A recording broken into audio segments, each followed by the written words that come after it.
유원장 원사님 나오셔요. 일남선교에서요 김장할 때 고깃값 하시라고 20만 원. 예. 네, 일남선교 감사합니다. 네. 일남선교 분들 꼭 오세요. 네. 우리 함께 성경 보도록 하겠습니다. 마태복음 5장입니다. 마태복음 5장 9절만 보도록 하겠습니다. 마태복음 5장 9절만 보도록 하겠습니다. 마태복음 5장 9절 시작. 화평케 하는 자는 복이 있나니 그들이 하나님의 아들이라 일컬음을 받을 것이며. 아멘. 제가 다시 한번 읽어드리겠습니다. 화평케 하는 자는 복이 있나니 그들이 하나님의 아들이라 일컬음을 받을 것이며. 아멘. 주일 오후 예배에 굉장히 오랜만에 쓰는 것 같아요. 그동안 안 서서 굉장히 좋았는데 이렇게 쓰니까 다시 평강이 싹 사라졌어요. 오늘 평강에 대해서 설교를 해야 되는데 갑자기 이렇게 쓰니까 또 평강이 확 사라졌어요. 네, 우리 옆 사람 인사합시다. 평화의 사람이 되시기 바랍니다. 시작. 예, 평강의 사람들이 되시길 바랍니다. 또 한 번 인사합시다. 주님이 주시는 평강 속에 사시기 바랍니다. 시작. 평화롭고 싶은데 평화롭지 못하게 하는 요소들이 너무 많죠? 아이고야. 어느 중학교 미술 시간에 선생님이 주제를 줬어요. 평화에 대해서 그림을 그려봐라. 우리 때는 평화에 대해서 그림 그리면 그저 비둘기가 대표적이잖아요. 비둘기가 쫙 임해요. 성령도 아닌데 쫙 임해. 그렇게 그렸는데 한 학생의 그림이 이 선생님이 딱 주목하게 된 거예요. 그게 뭐냐면 어떤 그림이었냐면 바닷가인데 바닷가에다가 한번 상상해 보세요. 가파른 절벽이 쫙 있는 거예요. 바다고 가파른 절벽을 딱 그려놨어요. 근데 그 가파른 절벽에 그냥 평온한 게 아니라 막 해풍, 막 폭풍이 막 일어치는 모습을 그리고 그 절벽에 움푹 파인 곳이 있는 거예요. 천혜의 요새죠. 그 움푹 파인 곳에 어미새가 아기새를 쫙 끌어안고 있는 모습을 딱 그렸어요. 평화가 느껴져요? 성경에서 말하는 평화가 바로 그 그림과 일치한다고 볼 수 있습니다. 여러분, 세상에는 우리가 삶을 살아가는 인생은 쉽지 않아요. 나름대로 다 어렵더라고요. 만나는 사람마다 얘기하면 뭐 쉽게 살아가는 사람은 없더라고요. 다 어려워요. 다 광풍이 불고 그 인생에 비바람이 불고 다 그렇게들 사시더라고요. 그런데 그 가운데에서도 누릴 수 있는 평화, 그 평화가 성경이 말하는 평화의 약속임을 여러분 믿으시기를 바랍니다. 성경이 약속하는 평화는 그렇기 때문에 어떤 도전과 갈등과 분쟁이 없기 때문에 누릴 수 있는 평화가 아니라 갈등이 계속돼요. 그리고 고난이 계속돼요. 또 삶의 도전과 거센 삶의 역경은 계속되지만 그럼에도 불구하고 누릴 수 있는, 그 가운데서 누릴 수 있는 평화, 바로 그 평화가 성경에서 말하는 평화다라는 것입니다. 말하는 이 평화를 저와 여러분들이 누리시기를 주님의 이름으로 축원합니다. 예수님께서 십자가에 못 박히시고 후에 제자들이 예수님이 이제 돌아가셨으니까 그 예수님을 죽인 그 유대인들이 또 바리새인들이 자신들을 죽일 것 같은 그런 겁을 먹게 된 거예요. 그래서 어떻게 됐냐면 뿔뿔이 다 터졌어요. 뿔뿔이 다 터졌어요. 그러다가 어느 시간이 지나서 그들이 조금씩 모여서 은밀한 곳에 모이기 시작했습니다. 어느 비밀 장소에 모여서 문을 굳게 닫고 그들이 은신하고 있었어요. 그런 제자들에게 갑자기 주님이 나타난 거죠. 여러분, 그 당시 제자들의 마음이 어땠을까요? 두려웠겠죠. 언제 잡혀서 자기도 예수님처럼 십자가에 달려 죽을지 모르잖아. 그러니까 두려움으로 가득했어요. 막막했을 겁니다. 그동안 예수님과 더불어 3년 동안 얼마나 행복했어요. 기적을 일으켰고 많은 사람들이 따라다녔고 대우받았고 귀신도 쫓아냈고 얼마나 큰 일을 많이 했습니까? 그런데 갑자기 예수님이 죽고 나서 정말 그들은 막막했을 거예요. 좌절과 어떤 갈등, 패배의식만 그들을 사로잡았을 것입니다. 그런데 그때 갑자기 부활하신 주님께서 그들 가운데 나타나신 거예요. 그러면서 첫 번째로 하신 말씀이 뭐냐면 요한복음 20장 19절 말씀이에요. 한번 읽어봅시다. 요한복음 20장 19절 시작. 이날 곧 안식 후 첫날 저녁 때에 제자들이 유대인들을 두려워하여 모인 곳에 문을 닫았더니 예수께서 오사 가운데 서서 이르시되 너희에게 평강이 있을지어다. 아멘. 여러분들의 삶에 평강이 있으시기를 축원합니다.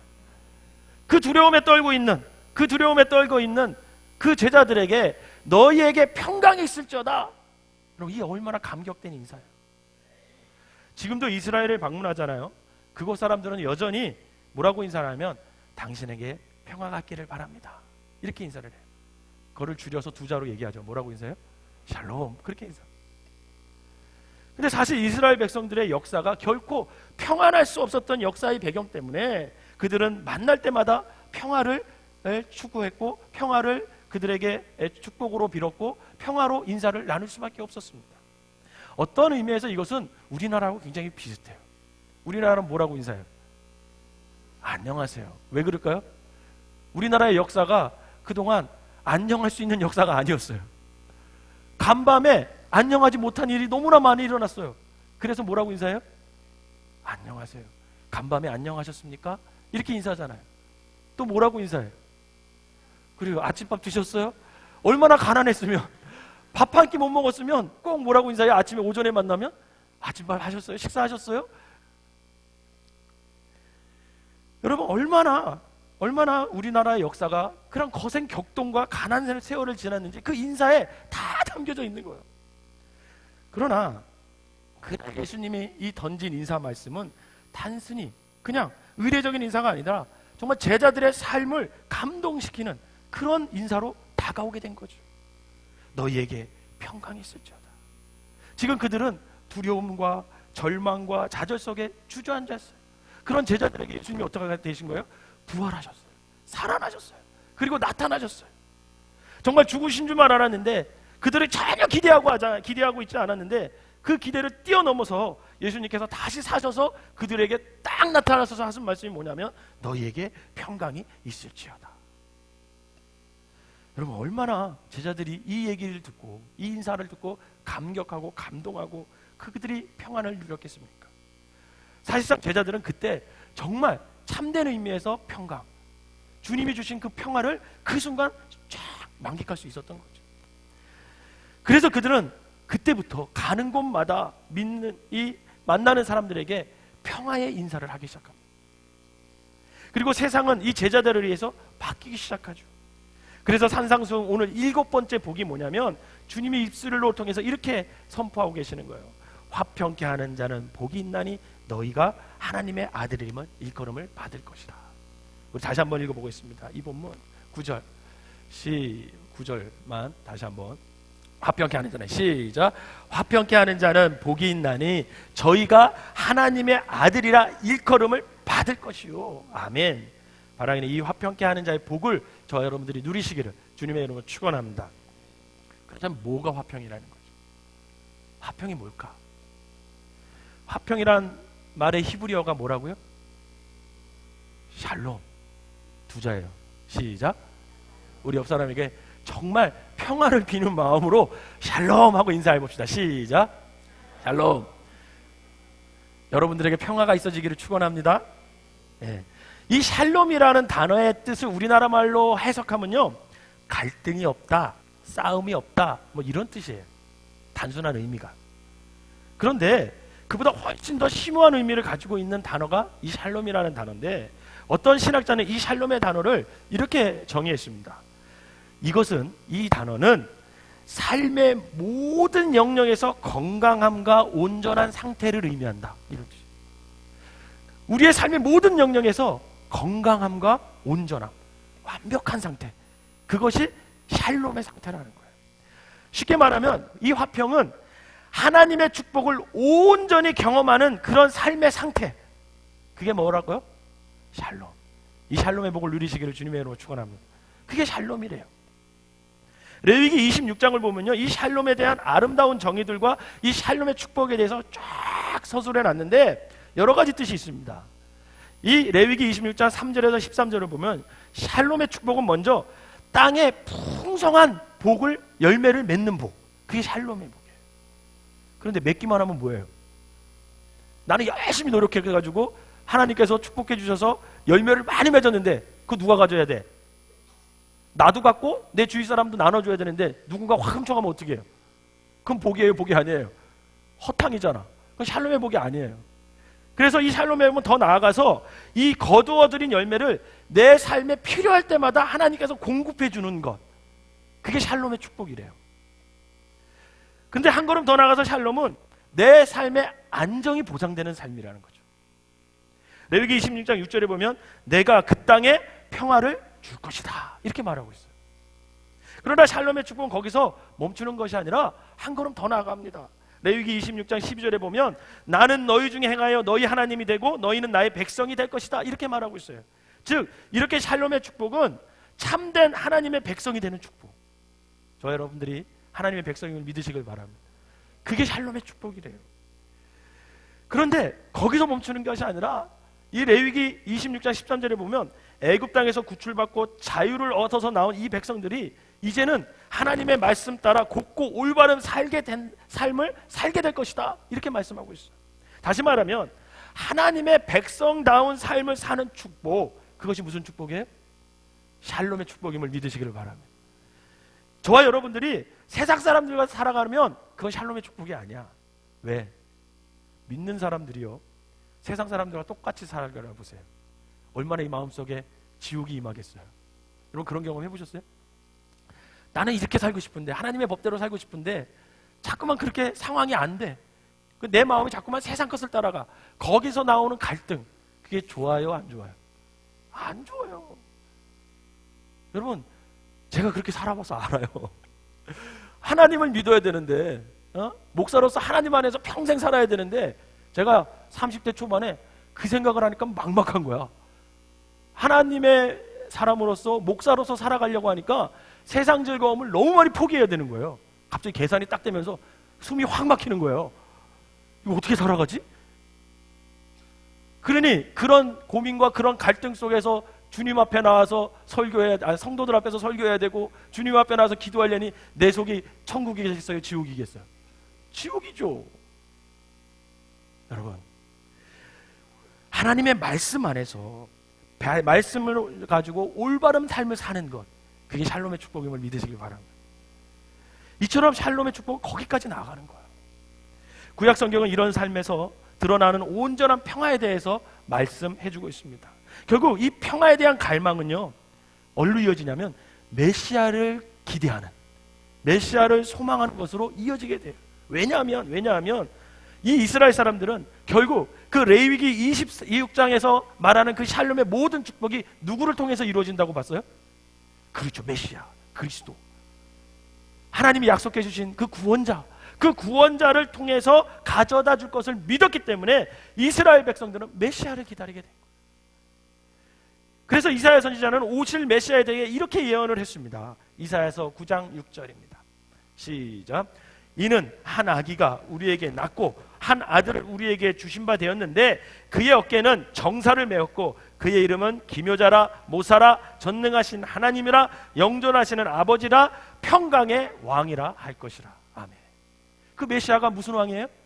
평강의 왕.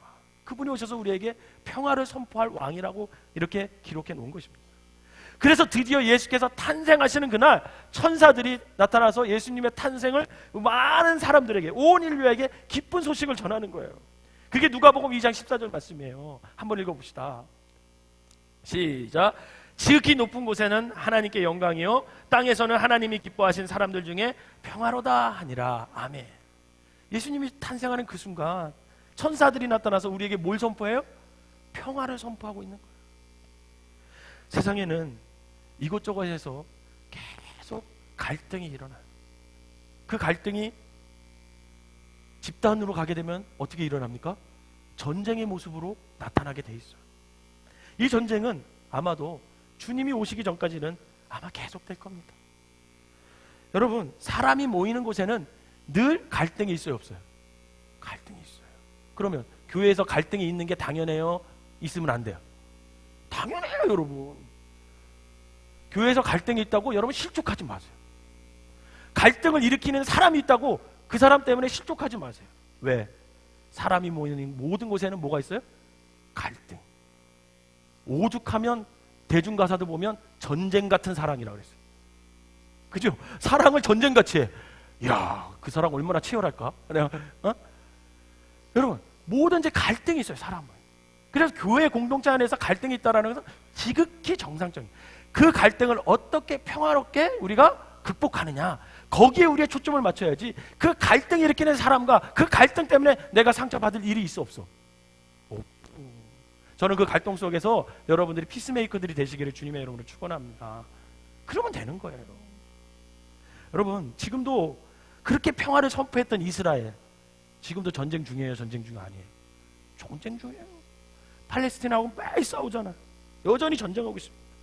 이 전쟁으로 인해 시련과 갈등은 계속 될 거라는 거예요. 그러나 그 가운데서도 하나님의 기뻐하심을 입은 사람들, 저와 여러분들 같이 이 그리스도인들은 예수님 때문에 평강을 체험할 수 있음을 여러분 믿으시기를 바랍니다. 우리를 둘러싸고 있는 정말 우리의 역사의 흑암, 그리고 우리를 에워싸고 있는 우리 현실 속에서 정말 사람과에서 느끼는 갈등, 어떤 문제로 인해서 느끼는 갈등, 여러분, 그럼에도 불구하고 주님을 믿는 사람들은 이 주님께서 주시는 평강, 주님께서 주시는 평화를 체험할 수 있게 된다는 것입니다. 왜냐하면 이 평강은 누구에서부터만 와요? 그렇죠, 오직 예수 그리스도를 통해서만 이 평강의 축복이 주어지기 때문에 그렇습니다. 에베소서 2장 14절을 보면 바울 사도가 이렇게 고백했어요. 한번 읽어봅시다. 시작. 그는 우리의 화평이신지라 둘로 하나를 만드사 원수된 것 곧 중간에 막힌 담을 자기 육체로 하시고, 그는 우리의 뭐라? 화평이라. 주님은 우리의 화평이시래요. 그분이 우리의 주님이기 때문에 우리는 어떤 상황 속에서도 이 평강을 누릴 수 있어요, 없어요? 누릴 수 있을 믿으시길 바랍니다. 이처럼 오직 화평은 주님만이 줄 수 있어요. 주님만. 바라기는 저와 여러분들의 삶의 모습이 주님이 허락하신 이 평안 속에서 날마다 샬롬의 축복을 누리시기를 주님의 이름으로 축원합니다. 그럼 왜 화평이 필요하냐는 거죠. 화평에 대해서 우리가 알았잖아요. 그럼 왜 화평이 필요할까? 왜 우리 안에 평강이 필요할까? 여러분, 본문에서 화평을 추구하는 사람들에게 주어지는 약속이 뭐예요? 다시 한번 9절인가요?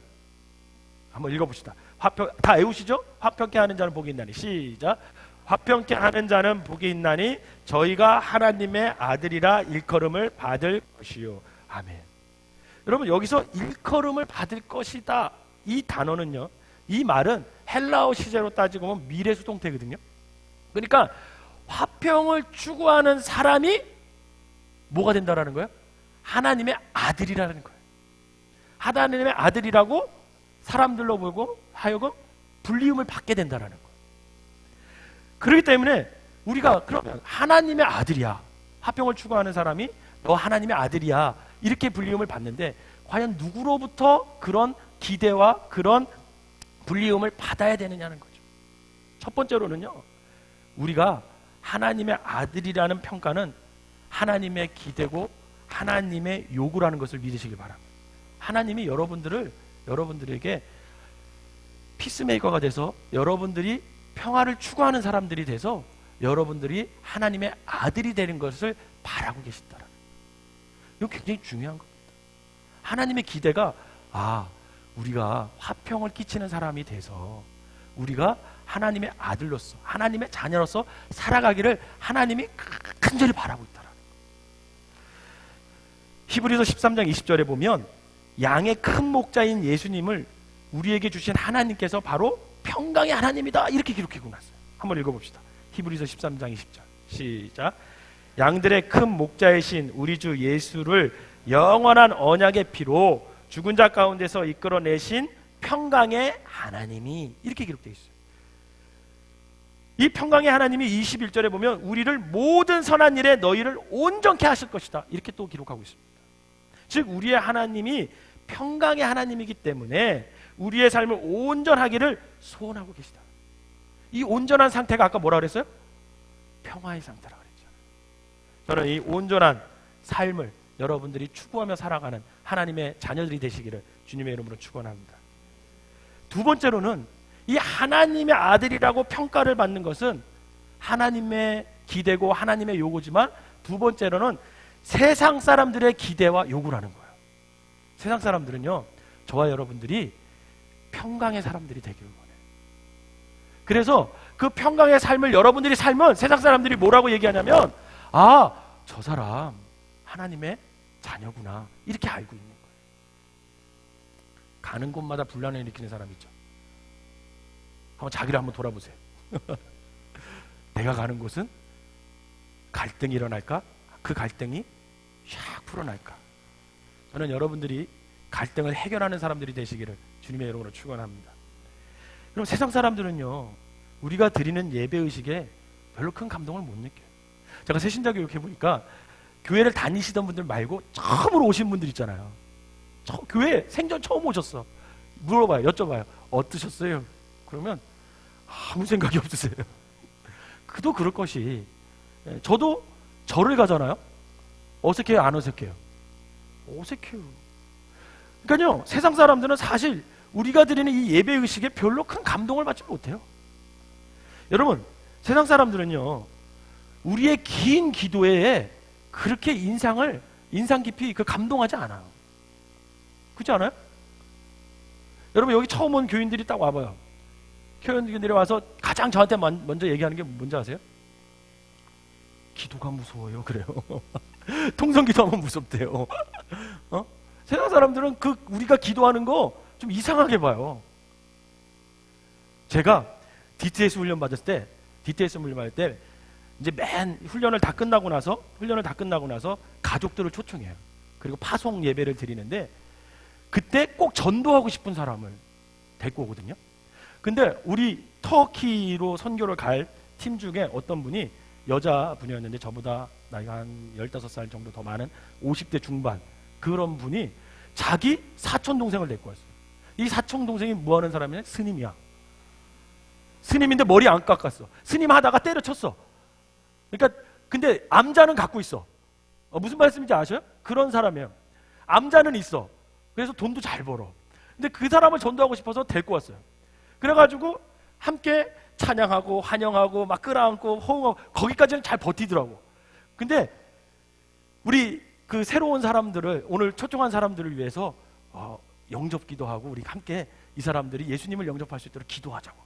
그래서 그 사람을 딱 앉혀놓고 함께 우리 다 기도하는데 어떤 상황이 벌어졌을까요? 뛰쳐나갔어요. 뛰쳐나갔어.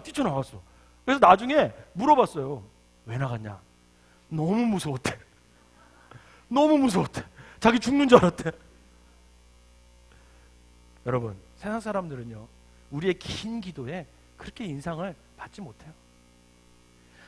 또한 세상 사람들은요, 우리가 가진 뛰어난 성경 지식에 대해서 그렇게 감동하지 않아요. 제 친구들 제가 만난다 그랬잖아요. 요번에도 12월 며칠이지? 13일인가 14일 날 송년회 잡혔어요. 안 믿는 친구들 송년회가 잡혔는데, 거기 저보고 오라 그래. 근데 못 간다 그랬더니, 네 날짜 되는 날을 얘기하라고. 14일 날 딱 하루 된다 그랬더니 그날로 잡았어요. 그래가지고 빼도 박도 못하게 이제 가게 생겼는데, 여러분, 거기 가서 제가 성경에 대해서 쭉 얘기하면 걔네들 뭐라 그럴까요? 관심 없어요. 성경 얘기 안 들으려고 그래요. 야, 때려쳐 그래요. 별로 관심 없어요, 성경에 대해서. 또한 세상 사람들은요, 우리가 부르는 거룩한 찬송에 대해서 그렇게 감흥을 못 느껴요. 대중가요, 그죠? 7, 80년대, 우리 나이는 7, 80년대, 90년대 초까지 했던 포크송이라든지 발라드에 우리는 감흥을 느끼잖아요. 저는 요즘 아이돌이 부르는 노래는 하나도 몰라요. 감흥이 없어요, 감흥. 네? 근데 발라드 곡을 들으면 이 늦은 가을을 막 붙잡고 싶어요. 여러분, 세상 사람들은 우리가 부르는 이 찬송에 대해서 그렇게 감동을 못 느낍니다. 그럼 세상 사람들은 우리의 어떤 데 관심을 둘까? 우리의 삶이, 저와 여러분들의 삶이 어느 곳을 가나, 누구를 만나나 거기서 평화를 추구할 때, 평화로운 사람이 될 때, 그때 세상 사람들은 아, 저들이야말로 진실로 하나님의 자녀들이구나, 그걸 깨달을 수 있게 되는 거죠. 바라기는 저와 여러분들이 화평케 하는 자는 복이 있나니 저희가 하나님의 아들이라 일컬음을 받을 것이라는 그런 복된 소리를 듣고 살아가시는 참된 그리스도인들이 되시기를 주님의 이름으로 축원합니다. 그러면 어떻게 하면 내가 화평케 하는 자가 될 수 있을까요? 첫 번째로는요, 주님을 영접하시기를 바랍니다. 주님을 영접해요. 왜? 화평이 누구로부터 오기 때문에? 주님으로부터 오기 때문에. 여러분, 하나님께서 정말 완벽한 평화로운 상태를 만들어 주셨어요. 그게 어디예요? 에덴 동산이에요. 그죠? 완벽한 평화. 돌아서 손 떠면 먹을 게 있는 게 있어. 갈등도 없어. 하나님과 더불어 뭐 할 수 있어요? 동행했어요. 대화를 나눴어요. 저는 이런 완벽함이 여러분들에게 있으시기를 축원합니다. 여러분, 그랬는데 죄가 들어왔어요. 그죠? 죄가 들어와서 하나님과 단절됐어요. 화평이 깨졌어요. 죄가 들어와서 남편과 아내가 어떻게 됐어요? 화평이 깨졌어요. 인간관계가 깨졌어요. 다 깨졌어요. 그렇기 때문에 이걸 다시 회복하려면 어떻게 해야 돼요? 내 안에 누가 와 계셔야 돼? 주님이 계셔야지. 그래서 그 주님으로 말미암아 죄를 어떻게 해야 돼요? 단절시켜야지. 없애버려야죠. 그러면 우리는 평화를 끼칠 수 있는 사람이 된다라는 거예요. 여러분, 저는 여러분들이 예수님을 영접하고 그분을 영원히 구주로 모셔서 이 평화의 삶을 사는 사람들이 되시기를 주님의 이름으로 축원합니다. 두 번째는요, 우리가 화평케 하는 것을 어떻게 할 수 있느냐. 처음엔 화평의 주님을 영접하고, 두 번째는 화평의 복음을 증거하시기를 바랍니다. 그러면 평화로움을 다른 사람들에게 끼칠 수가 있다는 거예요. 화평의 복음의 핵심이 누굴까요? 예수님임을 믿으시길 바랍니다. 또한 예수님만이 우리의 유일한 복음임을 믿으시길 바랍니다. 그러므로 복음의 주인이신 그 예수 그리스도를 우리 그리스도만이 우리에게 진정한 평화를 줄 수 있다는 겁니다. 그렇기 때문에 우리가 고린도후서 5장은 그리스도 안에 모든 사람들이 새로운 피조물이 됐다 이렇게 선언하고 있어요. 이 말은 무슨 말이냐면 우리가 평화를 끼칠 수 있는 능력이 우리 안에 있다라는 거예요, 없다라는 거예요? 있음을 믿으시기를 바랍니다. 우리가 고린도후서 5장 19절을 한번 읽어보도록 하겠습니다. 고린도후서 5장 19절 시작. 곧 하나님께서 그리스도 안에 계시사 세상을 자기와 화목하게 하시며 그들의 죄를 그들에게 돌리지 아니하시고 화목케 하는 말씀을 우리에게 부탁하셨느니라. 주님이 부탁한 게 하나가 있는데 그걸 어떻게 하래요? 화목케 하는 것을 부탁했대요. 그러니까 여러분들이 가는 곳마다 뭘 외쳐야 돼요? 화목. 그 화목의 주인이신 누구를 외쳐야 돼요? 주님을 외쳐요. 주님을. 고린도후서 20장은 5장 20절은 이렇게 또 얘기하고 있어요. 우리에게 이렇게 사명을 하나 허락해 주셨어요. 그러므로 시작. 그러므로 우리가 그리스도를 대신하여 사신이 되어 하나님이 우리를 통하여 너희를 권면하시는 것 같이 그리스도를 대신하여 간청하느니 너희는 하나님과 화목하라. 아멘. 우리를 사신으로 세웠는데 대사거든요. 사신은 뭐예요? 어떤 임무를 부여받고 떠나는 사람이잖아요. 그 임무가 뭐냐면 화목케 하는 임무가 오늘 저와 여러분들에게 있다라는 거예요. 결국 우리가 어떻게 화평을 만드는 사람이 될 수 있을까? 그것은 저와 여러분들이 화평의 복음을 증거함으로 화평의 사람이 될 수 있음을 믿으시기를 바랍니다. 마지막 세 번째로 결국은 화평케 하는 삶을 살아야 된다는 거예요. 우리의 삶이 우리의 메시지를 뒷받침하지 못한다면 그 메시지는 설득력을 잃어버리게 됩니다. 우리가 정말 화평케 하는 복음을 증거하기 원한다면 저와 여러분들의 삶이 화평케 되는 삶이 되도록 어떻게 해야 돼요? 노력하시기를 바랍니다. 지금은 안 될 수 있어요. 그러나 지금부터라도 어떻게 해야 돼요? 노력해야 돼요. 노력해야 돼요. 본문은 이렇게 말하지 않아요. 화평을 사랑하는 자는 복이 있나니 이렇게 말하지 않습니다. 화평을 소원하는 자는 복이 있나니 이렇게 말하지 않아요. 어떻게 말해요? 화평케 하는 자는, 화평케 어떻게 하는 거? 하는 자는 복이 있나니 이렇게 말해요. 즉 평화를 만드는 사람에게 뭐가 있다? 복이 있다라는 것을 믿으시기를 바랍니다. 이 평화를 만든다라는 건요 매우 적극적인 단어예요. 가만히 있어서 돼요? 내가 낳고자 하느냐? 오늘 목사님 말씀하셨죠. 설교 잘 들으셨죠? 내가 낳고자 하느냐? 그렇게 물었을 때 목사님은 어떻게 하래요? 그럼 넌 뭐 할 건데? 여러분, 평화는 적극적으로 평화를 어떻게 해야 돼요? 우리가 만들어 가야지 평화가 임하는 거죠. 여러분, 적극적인 책임을 요구하는 말입니다. 이거. 사랑하는 성도 여러분, 우리가 처한 모든 삶의 현장에서 그래서 우리는 평화를 만들어 가야 돼요. 누가복음 7장에 보면 어느 날 시몬의 집에서 예수님이 잔치를 벌이는데 향유를 어떤 여인이 가져왔어요. 그죠? 그래서 예수님의 발 아래 뿌리면서 예수님의 발을 다 닦아드려요. 그때 예수님이 뭐라 그랬냐면 누가복음 8장에 보면 48절에서 쭉 읽어보면 내 죄사함을 얻었느니라 내 믿음이 너를 구원하였으니 평안히 가라. 평안을 그 여인에게 허락해 주세요. 또 누가복음 8장에 보면 또 혈루증 여인이 등장해요. 정말 이 성경에 보면 이 여인 너무 불쌍한 여인이에요. 모든 약을 다 썼어요. 그런데 낫지 않았대.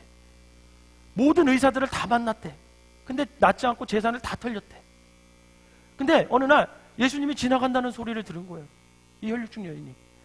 그러니까 이 여인의 마음속에 간절함이 생긴 거죠. 내가 예수님을 만지기만 해도 어떻게 되겠다? 나을 수 있을 거다. 이런 간절함을 가지고 예수님이 지나가는데 그 몰래 옷자락을 싹 만져요.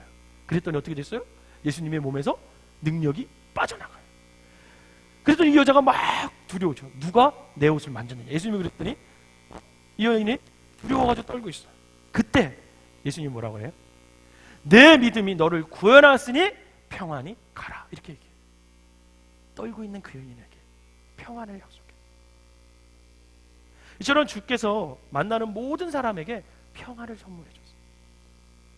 그래서 주께서 가시는 모든 곳에 평화가 생겼습니다. 평화가. 그렇다면 그리스도의 자된 저와 여러분들이 가는 곳마다 여러분 평화가 만들어야 되지 않겠냐는 거죠. 지금 우리가 만나는 사람들에게 정말 우리는 평화의 능력을 그들에게 전해주고 있냐. 목사님, 갈등만 안 생기면 다행이에요. 여러분, 그걸 넘어서 이제는 우리가 평화를 전하는 사람입니다. 여러분, 우리가 무슨 힘으로 평화를 전할 수 있을까? 여러분, 유엔도 실패했잖아요. 우리 반기문 총장님이 유엔 사무총장님이 계신데 그분도 평화를 전하고 다니시는데 유엔도 평화를 못해요. 과연 우리가 어떻게 평화를 만들 수 있을까? 여러분, 우리의 힘으로는 불가능합니다. 그래서 주께서 내 마음에 오사 내 죄를 담당해서 부활하신 이유가 결국은 우리에게 부활의 소망을 주고 그 부활의 주님이 내 마음에 있으면 결국 우리는 그 부활의 능력으로 말미암아 평화를 창조하는 삶을 가능하게 됨을 여러분 믿으시기를 바랍니다.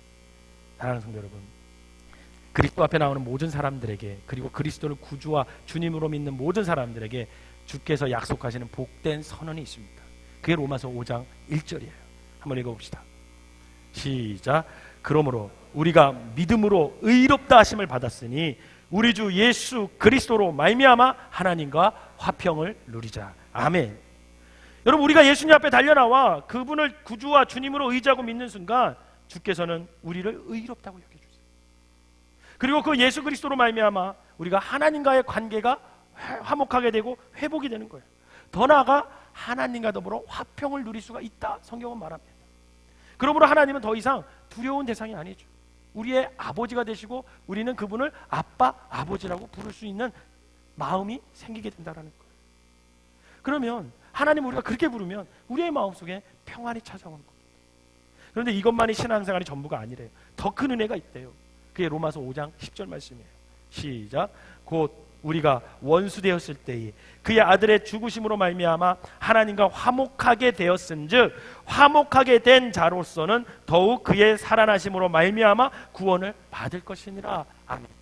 여러분, 본문이 증거하는 것은 하나님의 아들 예수 그리스도의 십자가의 죽으심으로 일어난 가장 놀라운 사건이 뭐라고 이야기하고 있습니까? 하나님과 더불어 뭐하는 거? 화목하는 거. 그런데 거기서 끝나는 자가 않아요. 여기서 뭐라고 얘기하냐면 화목된 자로서는 더욱 그의 살으심으로 인하여 구원을 받을 것이다. 이렇게 얘기해요. 여기서 구원을 받는다는 것은 구원을 완성한다라는 의미가 있습니다. 즉 예수님의 부활 덕분에 우리가 구원의 기쁨을 누리고 그 구원의 능력 안에서 구원을 완성에 향해 나아가는 삶이 복된 삶이고 그 삶이 평화의 삶이다, 이렇게 얘기하고 있고요.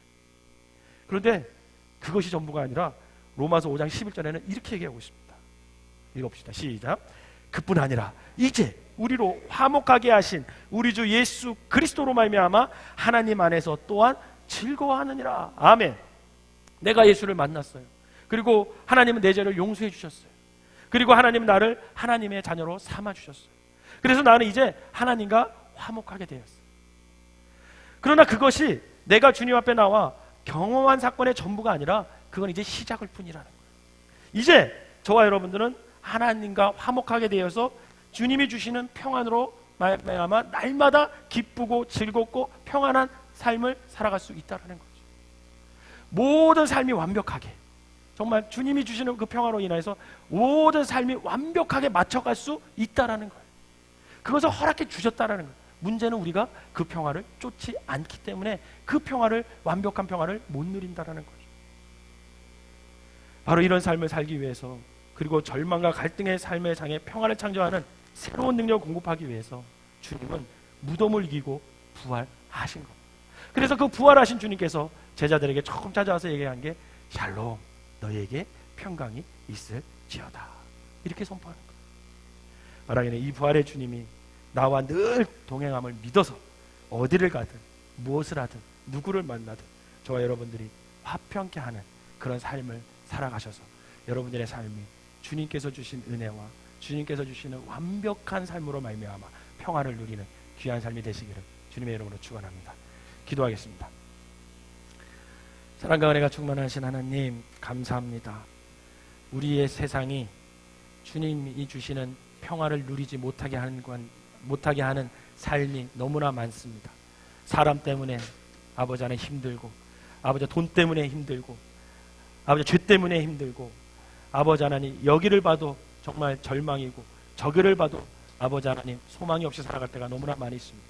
그런 두려움과 절망 속에 주님께서 부활하셔서 우리를 찾아오셔서 첫 번째로 우리에게 선물을 주신 것, 첫 번째로 우리에게 축복 주신 것, 너희에게 평강이 있을지어다. 하나님, 오늘 이 평강을 우리가 사모합니다. 인간관계로 인해 힘든 사람, 그래서 평화가 깨진 사람들, 가족 때문에 아버지 하나님 그 관계 때문에 힘들어서 평화를 깨진 사람들, 돈 때문에 아버지 평화를 깨진 사람들, 죄 때문에 평화를 깨진 사람들, 여러 가지 이유로 인해 평화를 깨진 그 사람들, 그 두려움과 그 안타까움 속에 주님께서 오늘 찾아와 주셔서 너희에게 평강이 있을지어다 선언해 주시고, 우리는 아멘으로 화답하여 주님께서 주시는 완벽한 삶, 완벽한 평화로 살아가는 귀한 성도들 되게 하여 주시옵소서. 오늘 우리의 평안한 마음을 갖고 하나님을 찬양하라 합니다.